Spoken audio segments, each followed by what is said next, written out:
Do you struggle when it comes to sales? That's okay. Today, we are going to bring on the sales master who's going to show you how to overcome objections and sell authentically. Let's jump into the show with my good friend, Joe Marcoux, right here. Joe Marcoux, welcome back to the show. Thank you so much for having me, Craig. It's an honor to be here, man. I almost said Joe Marcoux, welcome back to the shoe. Yeah, that's it, man. Yeah, but you know it's ooh, like the Guess Who, right? I think the first time you corrected me was maybe on the first time we had you on the podcast over a year ago. I remember you explaining it. It is Joe Marcoux because Joe's name is, for everyone listening, is spelled Marcaux, and That's right. I think the default is Marcoux. Yeah. I've had Marco, and I'm not kidding. True story. Real quick, I'm in the Denver airport, and they're saying, Joe Moorcox, please come. And I'm like, oh my God. And so I'm walking up, and everybody's looking at Joe Moorcox, and I'm like, sorry, everybody, no Moorcox here. And everybody burst out laughing. I mean, true story. Oh, yeah. That is really, really funny. Now, I thought you just ran over there because you wanted to see a guy named Joe Moorcox. But anyways, I get Ballantyne a lot, which is very confusing because, like, show me another word in the English language where Tyne is pronounced teen. I've never seen it. It's clearly Tyne. Anyways, I get it all the time. And the weirdest story I had around my name was I was at the Ballantyne Hotel. This is an actual hotel in just outside of Charlotte, North Carolina. It's a very nice hotel, great golf course. And the lady asked me how to pronounce my name. Oh my God. Yeah. She looked at my ID and asked me how to pronounce my name. Now, maybe that was a courtesy or something, but it didn't seem that way. Anyways. Don't you know we own this place? Yeah, right. It's my hotel. How do you pronounce it? So Joe, the last time you were on the show, I know we talked about sales, and we're going to go even deeper on it this time. So in 2020, the year of the ultimate pivot for most people, you did an amazing pivot. So why don't you tell us give us the full story. What was business like in, when you came to the Empire Summit in August of 2019, and then give us the how business was looking and how it changed in March of 2020. And then we'll talk about how you responded. Yeah, that's, what, it's funny because when I went to the Empire Summit, I knew I needed help, and I was curious about getting coaching. And so, and you had such an incredible list of speakers at that event. It was fantastic. And then that's where you and I connected for the very first time. And I knew right then and there, after hearing you speak and Bedros speak, and there were some other great speakers there, we connected, and I was like, I got to work with this guy. This guy's going to be able to help me. And I was traveling. I was already doing work in the area. I mean, I'm from Winnipeg, and I was working in San Diego, and then I was up in Huntington Beach, and then I was doing some speaking engagements like all over North America. And you were going right to Huntington, weren't you? Yeah, from there I was going up to HB, and then after that San Francisco, and then up to Washington. And the crazy part of it all is, like, 2020, I had 144 days of business travel booked. And that was which what keep going through my mind back then was I needed to do it all. I needed to be the guy, and it was a lot of one and done. And interestingly enough, I put a post out recently about this, where it's like, you can't build your business on one night stands. You've got to build your business on long-term relationships.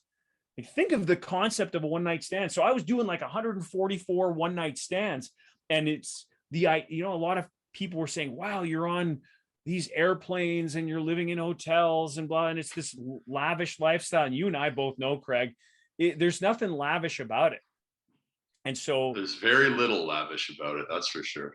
And I remember you going, okay, you're working how long, and you're away from your family how much? And then the pandemic hit, and I was making very good money. It's like to, bite your nose to spite your face kind of stuff. And then the pandemic hits. So all of my gigs are live, not online. And then so of course, like it's panic mode. I'm still coaching with you and I'm like, I don't know what to do here because I've got all these gigs that are lined up and I'm not traveling. And I mean, it really got bad. I didn't share this last time I was on your show. It was so bad because, again, I needed to be there or I wasn't making money. Right. So you didn't really have a business. You had a high paying job that revolved around manual labor of your great speaking. Correct. And granted, like at that time, 35 or almost 35 years worth of experience. However, who cares? If I couldn't be there, I couldn't get paid. Right. And so suddenly everything goes on hold. And then I'm at home and in Canada, we had this, COVID emergency relief benefit. So called the CERB. So like, I never realized that's how it was actually spent out. I believe that's what it was. Got it. I never understood what CERB stood for. So for 8 weeks or for 2 months, I'm like, well, like I had over 6 figures of stuff booked and now I've got no money. Yeah. And I'm like in panic mode. And, and today I've got 3 different businesses, that you and I've worked on. And what's great is like, I don't work half as much as I was working before. And I'm making more than triple the amount of money that I'm making.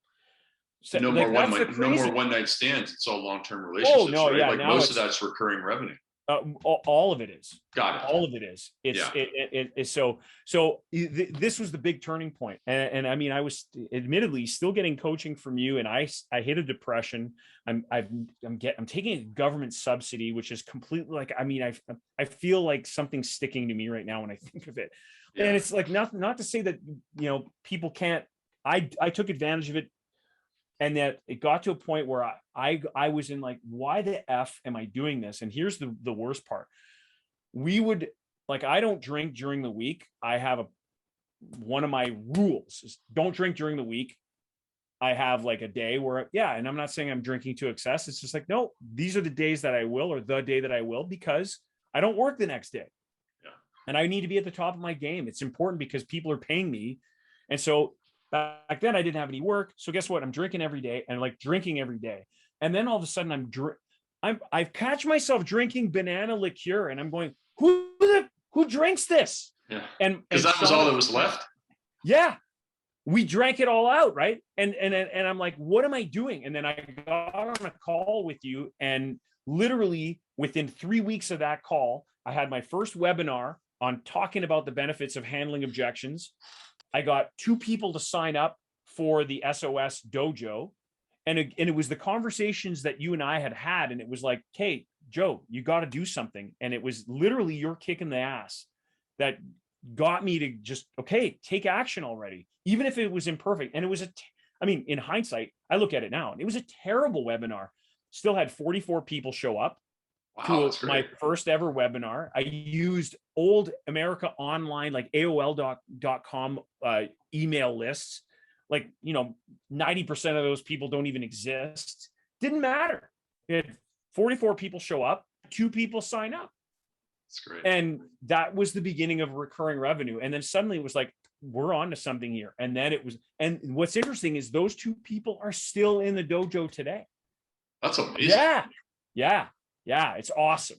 It's awesome. Yeah. And now we've been able to grow our member base, and it's and with the power of referrals, that's been great. I haven't been advertising yet. It's all been organic growth, and people coming back out of the ether, like out of the woodwork from years ago, are now re-finding me on whether it's LinkedIn or Facebook or Instagram, and they're reaching out. And now we're doing it on Zoom as opposed to having me come in. And it's been great because I can leverage my time. And now I've got staff. Now I've got teams who are doing it with me and for me. They're delivering, they're fulfilling, which is great. Yeah. I mean, this entire story just makes me really, really happy. You know, it brings warmth to my heart, kind of tears to my eyes, even, because it's like, listen, this is exactly how, you know, help is supposed to work. You know, it's like, okay, listen, I got to get through this 2 months. Great. Then it was like, turn things around and you had success. Now, some people might be confused listening to this because they're thinking, wait a minute. So Joe Marcoux owns a karate studio? Because we talked about you having a dojo. So why don't you tell us what's the main high income skill? There's really two of them that you have that have allowed you to do this, and talk about the dojo and what you provide there. There's no question that the high income skill that I focus on and that I help teach is sales. Yeah. And a lot of people have a bad connotation of the idea of sales. And I can tell you right now, if you're not able to communicate and influence and persuade people to buy from you, and that's the difference. I don't look at getting people to close the sale and to the finish line is the end. To me, it's how do I get people to get across the starting line to start working with you? Right? How do I get people to get to that point where they decide and they feel good about making that decision? Because I want to work with Joe. I want to work with Craig. I want to work with that guy or that girl. And I'm helping people do that in their businesses, and it becomes effortless. And so the dojo, we spell it, instead of D-O-J-O, because my name's Joe, we go D-O-J-O-E.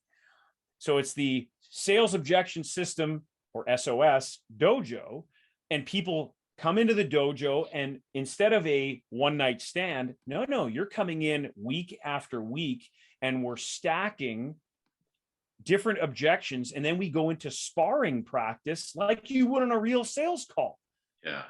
And that's the beauty of Zoom, is that instead of me doing it live, and I'm not suggesting that we're not going to have live events in the future, we absolutely will, because you know the power of a mastermind and the power of networking. Yeah. It's a no-brainer. You have to go to events, guys. And I say guys, both ladies and gentlemen, you have to go.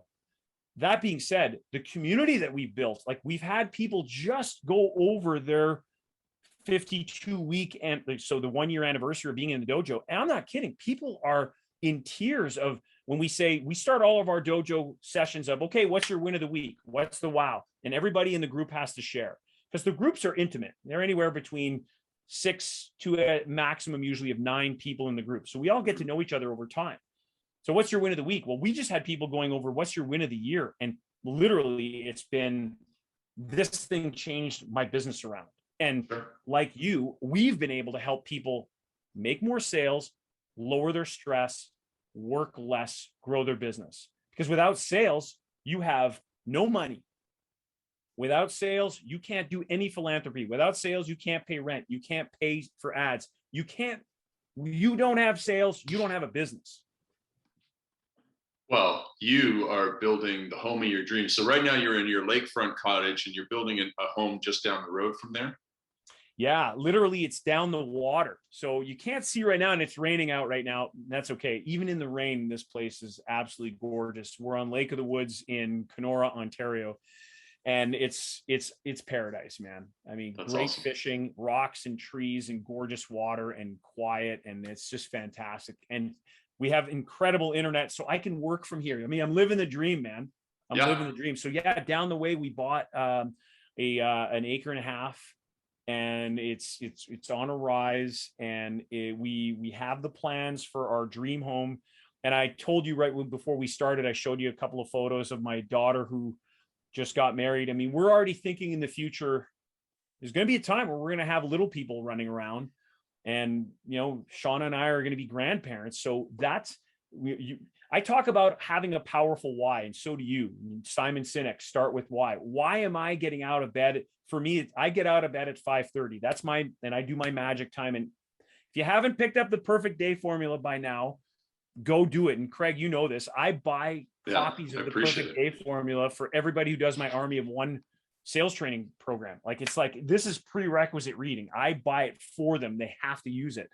And absolutely. And so, my magic time is then, I visualize in part of my morning meditation, like Sean and I, we can see the house because we've got the plans. We've already got the plans. We can see each room. And so, yeah, the little people are going to be running around, and this space is all about family. That's a why. Why are we doing this work? It's not just the money. The money is a byproduct of making a difference in people's lives, and then getting to that. Powerful. Yeah, absolutely amazing. How would you describe your sales philosophy in a sentence or two? Helping people communicate with authenticity, integrity, and ethics. That's literally my approach. And it seems, it's interesting. We just had a dojo this week where we were talking about empathy. And when you think of integrity and ethics, that's one thing. A lot of people say, "Oh yeah, we're going to show you how to sell without being slimy." How about having a conversation with somebody and being able to come from a place of empathy? Because sometimes people are saying, there's a difference between "I don't have the time" and "now is not the right time." I don't have the time is somebody giving you a smoke screen, and we need to be authentic and be assertive, not being pushy. And there's a difference, right? You can be passive and you can be aggressive, or you can meet in the middle and go, "I'm going to be assertive, play my A game and be my authority and say, you know what? You got on this call with me for a reason. And on a scale of 1 to 10, tell me how important is it for you to be able to reach that goal that you talked about to me earlier about it." And they'll tell you, if they're on the call with you, the number's 8, 9, or 10.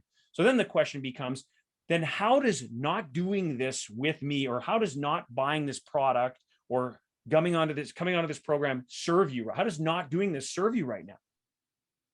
Well, for me, that's the goal. It's like, if I'm a coach, it's my job then to say, you know what? Do I have permission to coach you for a quick moment?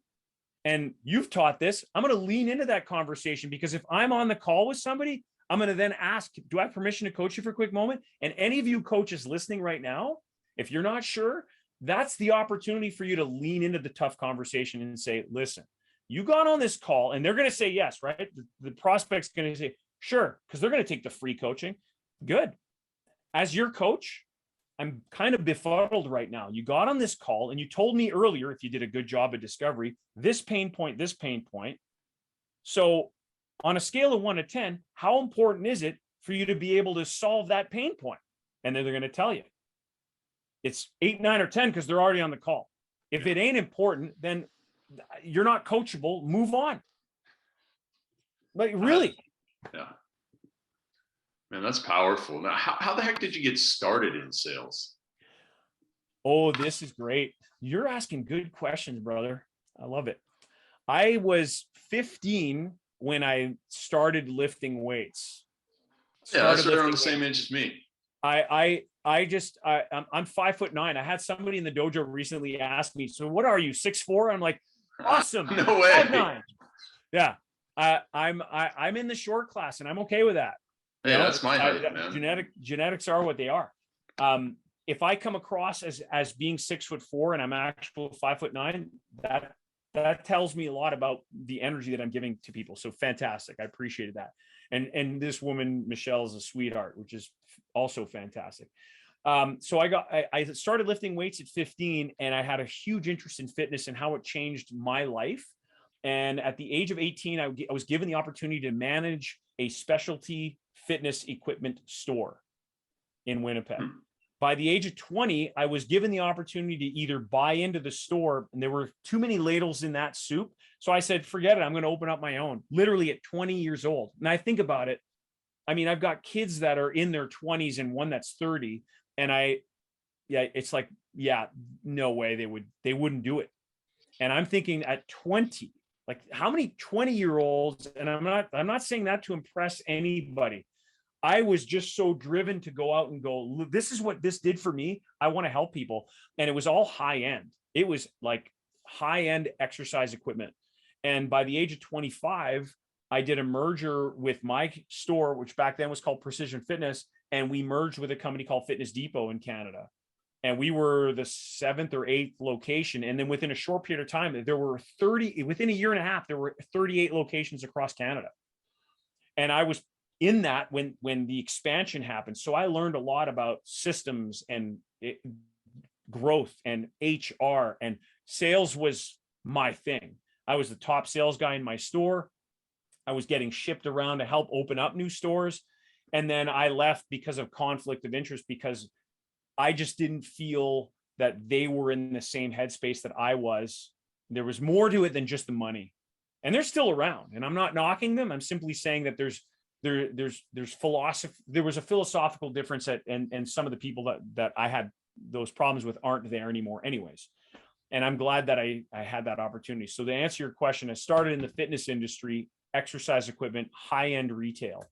And I had to learn my chops real fast. So then it was Zig Ziglar, Brian Tracy, Tony Robbins, T. Harv Eker, which you might remember, Secrets of the Millionaire Mind, and just a slew of other great teachers. I saw Jim Rohn.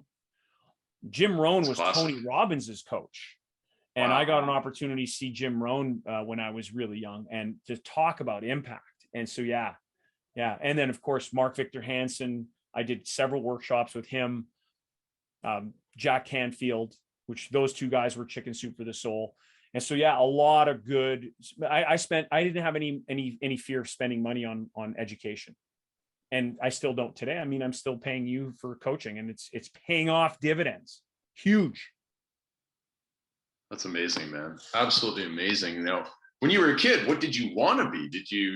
You probably never thought that you would get into sales. You know what? It's a great question on that, because in grade 8, as we say in Canada, or 8th grade, we did this thing where it was your career. You filled out this form and it would spit out what your career was going to be. And so the two things that popped out was I was going to be a gym teacher, or I was going to be a business person.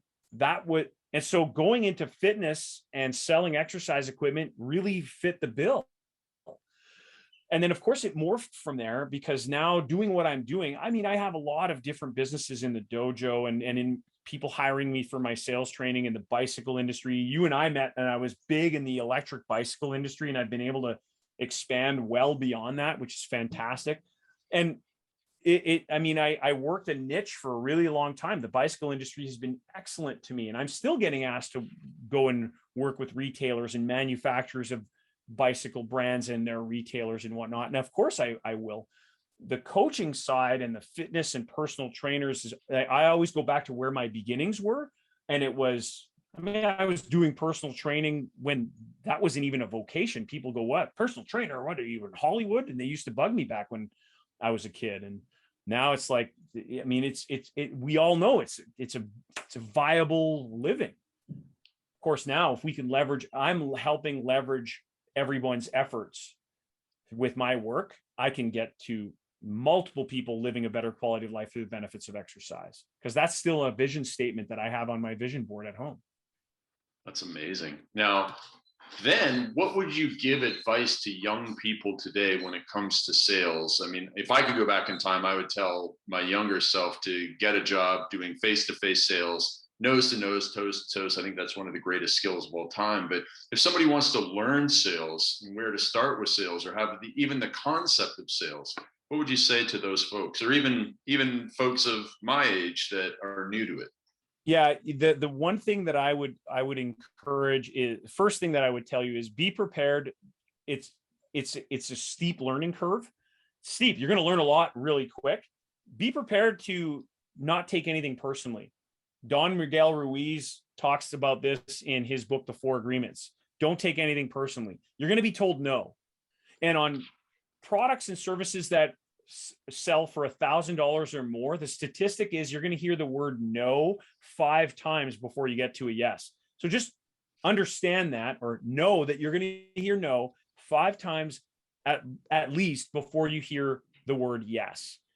So understanding that first going in is critical. Then I would, if you wanted to go out and get a job in sales, if you really want to learn it, I mean, yeah, find something that you're passionate about, and then go and do sales in that regard. I mean, some people might have, is it consumer electronics? And some people go, oh no, I don't want to go work at one of those places. They're like vultures.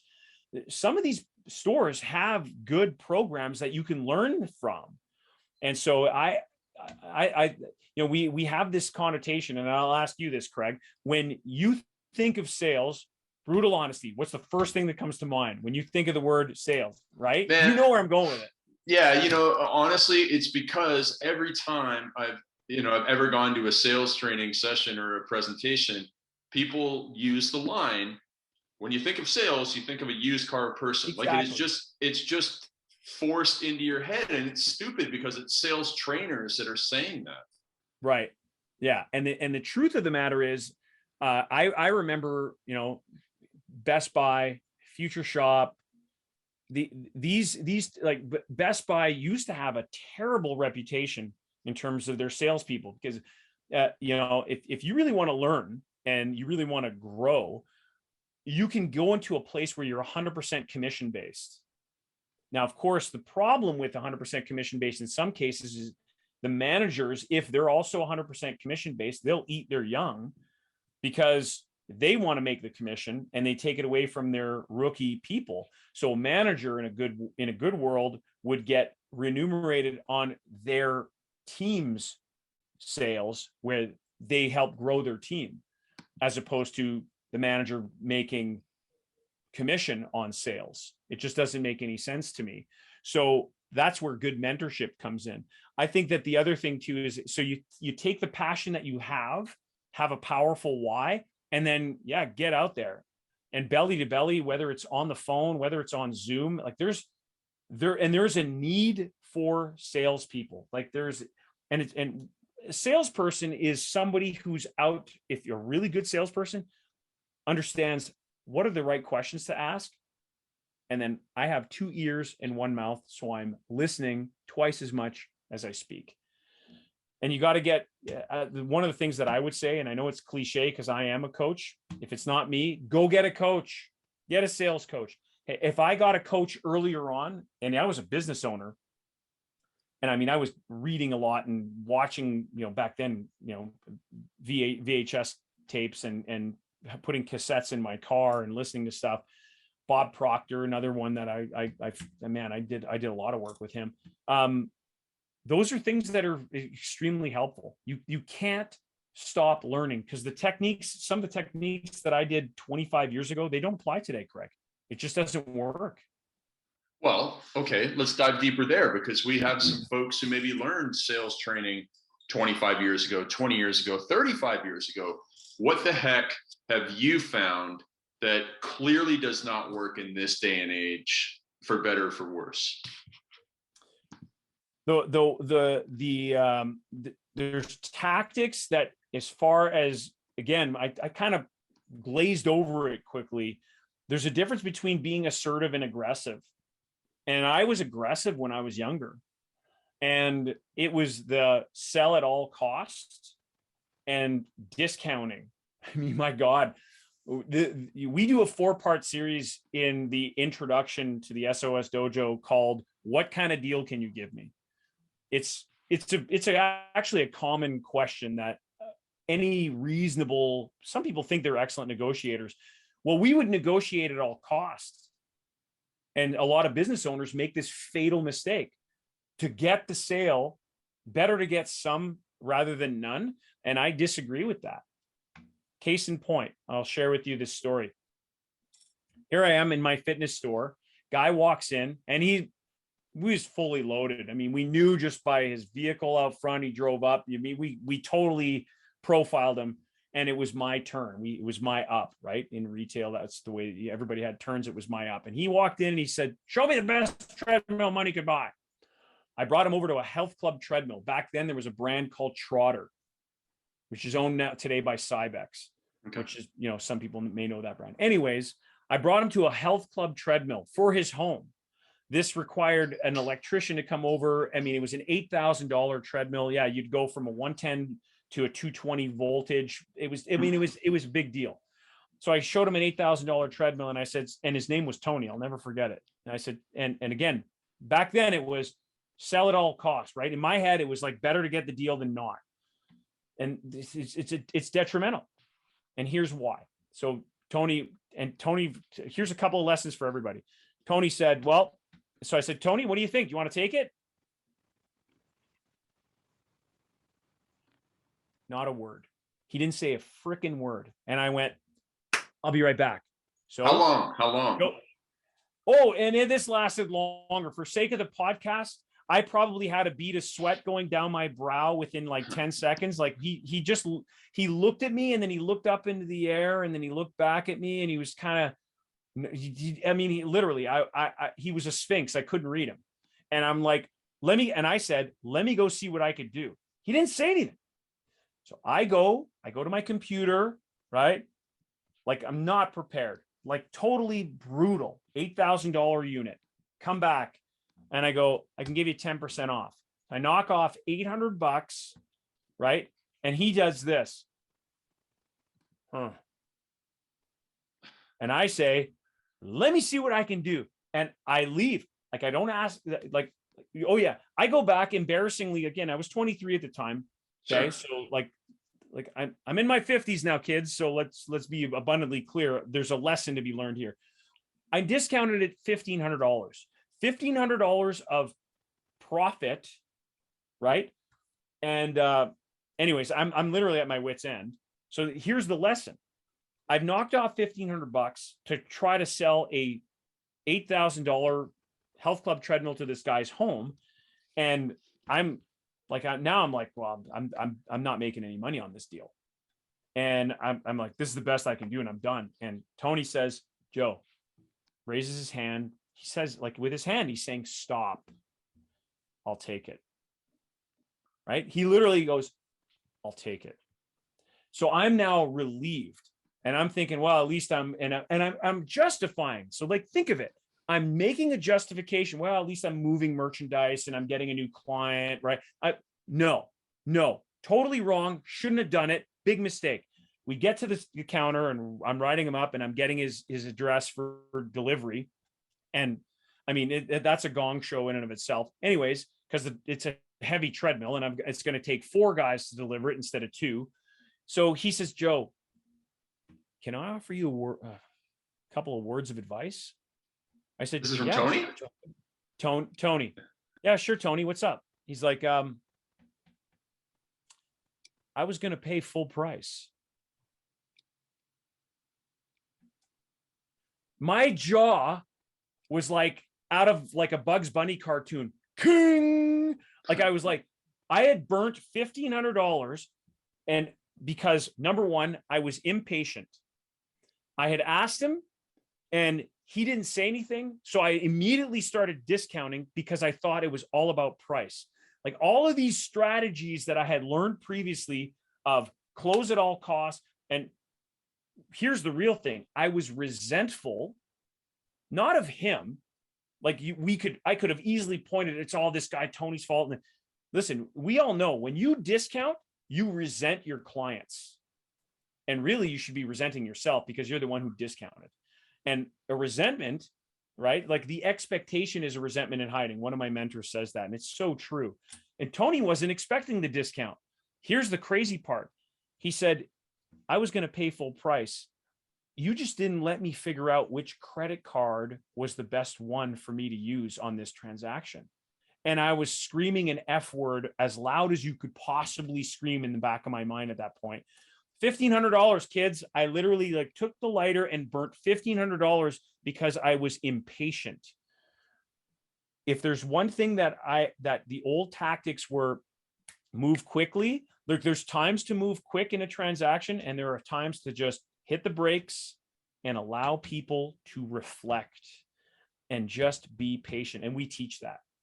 And there's ways to, like, it's such a big lesson. It was as one person I told this story to, he said, that's probably the most effective $1,500 lesson that you got in your career. Because since then, by the way, I've sold and helped other people sell for millions upon millions of dollars of product and services because of that one lesson. I'm not kidding. That's great. So I'm on the phone with somebody or in person, and I say, it's $50,000 to work with. Yep. And then they hit the silence button, and they just, whether it's on a Zoom, I can see them. Yep. And now I just got to sit there. It's crickets. And I'm going to give you some gold here. First one is, the old school used to be whoever speaks first loses. That's the old school. Yeah. My train of thought and my new school is whoever speaks first makes the buying decision. So if you speak first, right? And let's take it even a step back, Craig, and you're really good at this because your facial expression is excellent.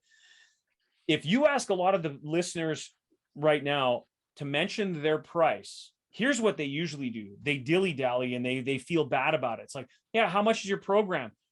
Or how much is this product? And they go, well, it's okay, stop. If you don't believe in what you are offering, you have zero conviction. Conviction is the key to believability. Like, what's my why? Okay, well, I've got kids that are coming and grandkids that are coming down the road. That's great. Do I believe in my program? Hell yes. And is my body language and my tone and the conviction that I have believable? Absolutely 100%. Many people who are listening, you guys know who you are. If you lack conviction, your prospect will see it or they will feel it. And suddenly $50,000. Well, it's 50,000. The facial, sorry. Like I don't believe it's worth it. Yeah. Where in your case, Craig, it's $50,000. And that's the good news. It's only 50 grand. Yeah. And the value that you're going to get is going to be incredible. And then so what do you think? Would you like to join? Or in your case, would you like to do this? Be quiet. And that what you're doing right now, I don't know if you're cognizant of or not of it. This head movement, and I don't know if people in the podcast world are seeing or if this is going to go up on video. This head movement, when I ask somebody, so Craig, you joining the dojo? I'm saying yes without you hearing me say the word yes. I'm nodding.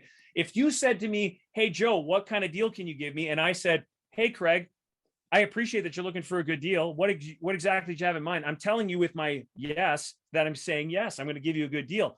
Flip it around. If you said, hey, Joe, what kind of deal can you give me? And I go, Craig, I appreciate you're looking for a good deal, man. I'm just curious. What exactly did you have in mind? I've been shaking my head no the whole time saying it. So the body language is 55% of the way that we communicate. And people don't teach that.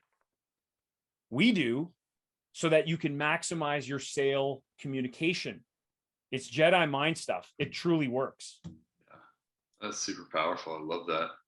You do it subconsciously, man. I don't know if you're aware of it or not. You're awesome at it. Thank you. I really appreciate you're welcome. it. Definitely not natural. Probably came to me from, you've presented to our mastermind so many times. It's been amazing having you as a coaching client because we get the benefit of sharing the information with so many of our clients. And then so many of my clients become clients of yours. And now we just have people getting the absolute best results they've ever gotten. Are there any other major pieces of head trash that a lot of people have? You mentioned, the dilly-dallying around because they're afraid to ask for the money. You also mentioned, having a bad opinion of sales, which probably leads to the dilly-dallying. Is there anything else in the head trash compartment that is very common when it comes into the dojo, but it's gone within weeks? I think that, yeah, well, I mean, for me, one of the best lessons that I've learned from you and your podcast, the Empire Podcast days partner with Bedros, is those that pay attention. Got it. One of the biggest things that the head trash that people, and I went through this as well. People aren't charging enough. And I'm not suggesting that you got to charge so much where you're taking advantage of people. You better be bringing the value for your dollar. There's no question. I've had people in my program, and you've had people in your program. I'm one of them that have experienced it. As I continue to add more and more and more value, I can continue to add more and more to my price because, like, the cliche of 10x or 100x is there. And so one of the head games that comes to play here is people don't believe in their pricing and their value. And then once they start to help others, whether it's through a product, I've had people that are selling electric bikes, same thing. It's like, man, I got to increase the price of these bikes. It's like, yeah, you do. Because, and it's not the specs. it's the value that they're bringing with the service and the community that they're so whether it's product based or it's service based, if you don't believe in what you have to offer, man, like you could say, I love helping people. There's a believability piece in it that does come from mindset. That's a big stumbling block. And the other one, Craig, is having, for me, this is big, is if I have on my calendar, I'm looking at my month at a glance calendar. If my calendar is open, it's dangerous. There better be activity going on. Because if I've got too much, like there's free time where I'm like, okay, it's free time, and that's on purpose. Like I put in Joe time. Like if you guys haven't read the perfect week formula, let alone the perfect day formula, the perfect week formula, one of the things that I've done with my week is I make points. Like, for example, like Friday afternoon, I've got like a 3-hour block where it's Joe time, and I can do whatever I want within the Joe time, whether it's I'm going fishing, it's not, and it's during work, quote unquote work, other people's 9 to 5 work hours. My Joe time is like, if I want to go fishing, I'm going fishing. I do a lot of thinking when I'm fishing, by the way. Yeah. If I want to play on a piece of social media for an hour, like that's Joe time. I can do that guilt free.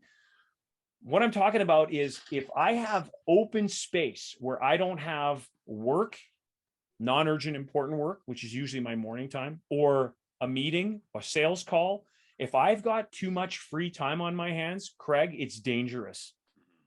Because then I start screwing the pooch and I'm not getting stuff done.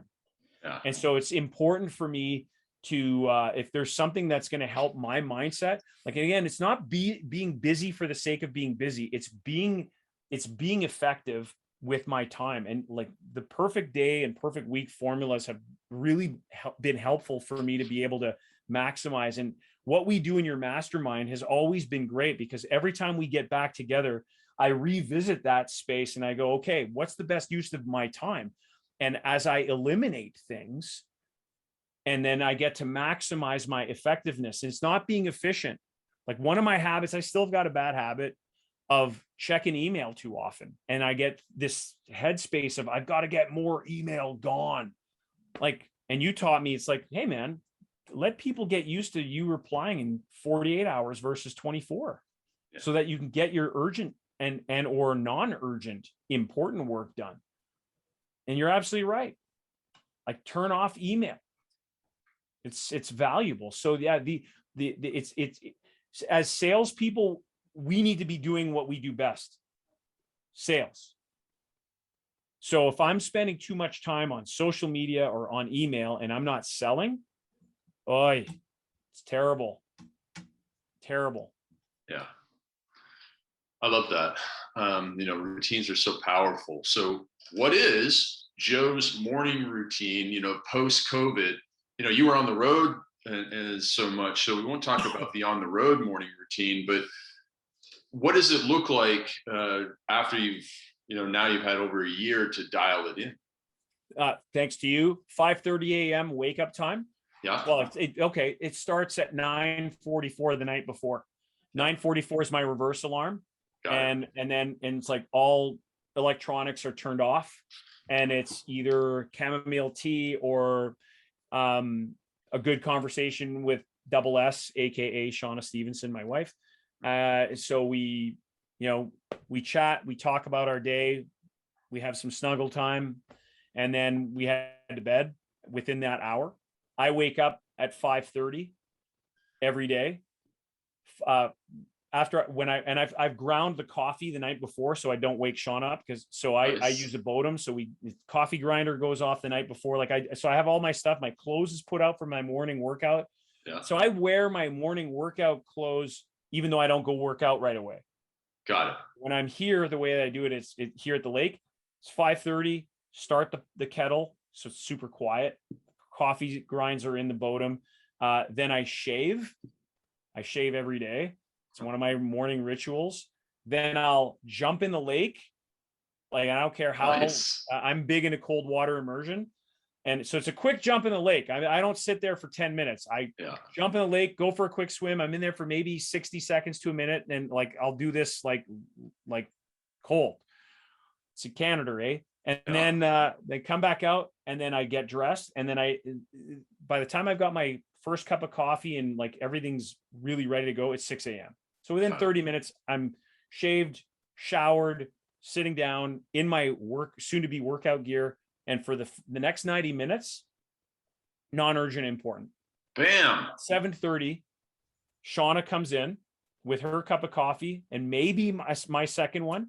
And we do a meditation together from 7:30 till 8. So we do a reading from a secret card from the movie The Secret. We do that. And then we do one of 3 different meditations. We do a money tree meditation. Thank you, Ian Stanley, who was on your in the mastermind. We do that one. We do a Wim Hof breathing, or we do a Tony Robbins morning priming. Oh, that's great. We do one of those 3, and we stagger. It's one of those 3. 8 a.m. We have our first meeting. We have an 8 a.m. war room meeting for lead cycles, 5 days a week.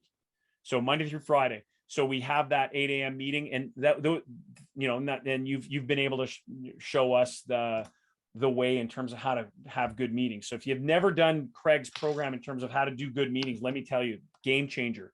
So we can get meetings done that just some people dilly-dally with. We get them done in like 15, 20 minutes. It's amazing.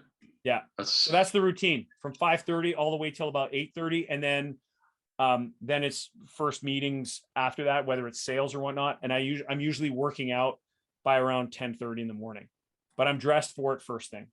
Man, that's so similar to my day, and very similar to Ben Greenfield, who I had on the podcast as well. That was an awesome podcast. Oh, thanks, man. Yeah, man. I love his stuff. I like mind blowing. In fact, I did Lifebook. I don't know if you're familiar with the Lifebook program. If you you got to do the Lifebook. Cool. Game changer. Man, this is so great. I have so many more questions, running out of time here. Words of advice for people that are kind of in a sticking point, that are like, man, pushed to the edge in business, or frustrated with sales. Words of advice for them. The first thing that comes to mind is a quote from Wayne Dyer, who passed away a few years ago, and he's one of my favorites. The quote is this: surround yourself by the people and the conditions you want to produce. Surround yourself by the people and the conditions you want to produce. If you're in a slump, if things are challenging, are people there that are around you? Like, look at your closest friends. You get to pick your friends. I know you can't pick your family, but you get to pick your friends and or colleagues and or influences. What are you surrounding yourself with? Are you surrounding yourself with good people that are lifting you up, that are putting logs on your fire? Or are you surrounding yourself by people that are dragging you down, killing your dreams, and pissing on your flames? And you know who they are. And if they're family members, okay, you could just back off a little bit. And if get new friends is definitely the key. Surround yourself. Get a coach. Get people with good energy, man. That's it. Surround yourself by the people and conditions you want to produce. I love it. Love it. Man, that is really, really fantastic. I've never heard that exact quote before, but I really, truly love it. So, Joe, people are probably going, well, how the heck do I get in this dojo? And before we started the official podcast, you were telling me about the last time you were on the show, a personal trainer from Shanghai, beauty of the internet, absolutely amazing, reached out to you, joined your dojo. So I want more people to be like that personal trainer from Shanghai and reach out to you. So how can they connect with you? Yeah, if you're curious, if you're interested in what the sales objection system, SOS Dojo, is all about, you can go to SOS Dojo. That's spelled SOSDOJOE.com. And you can make a request to come in for an absolutely free session. You could come in and watch, observe how we do it in our groups. You could come in and participate.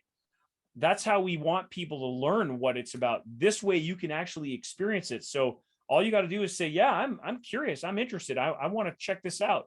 So that way you don't have to commit. There's no obligation. Just come in and see it. and you'll see how we do the process, because there's what we call the 9 laws of learning. We go through those 9 laws, and you become authentic in your approach. It's the real you. It's not cloning of Joe Marcoux. We just give you the tools, and we allow you to put in the repetitions. So go to SOS Dojo, JOE.com. Come check it out. Love to have you in. And if it's not for you, that's totally okay. Yeah, and I'll tell you, it is for me and my team, because we put 3 guys through it now, and it's, paid off massive dividends. So Joe, thank you so much for being on the show. This is absolutely amazing. SOSDojo.com. And I'm sure we'll have you back, because again, I didn't get through everything, but this was just really, really groundbreaking. And it's going to make a lot of people a lot of money, which is what we are here to do, and also help them get more done in less time. So thank you so much, sir. Thank you, man. I appreciate you, Craig. Really do. Thank you. Awesome. And everyone, thank you for watching another episode of the Early to Rise radio show with your host, Craig Ballantyne. And if you're going to get started with any of the books that Joe mentioned, make sure to go to perfectweekformula.com, get a free copy of that book. That is, as Joe said, a game changer. And we'll talk to you soon.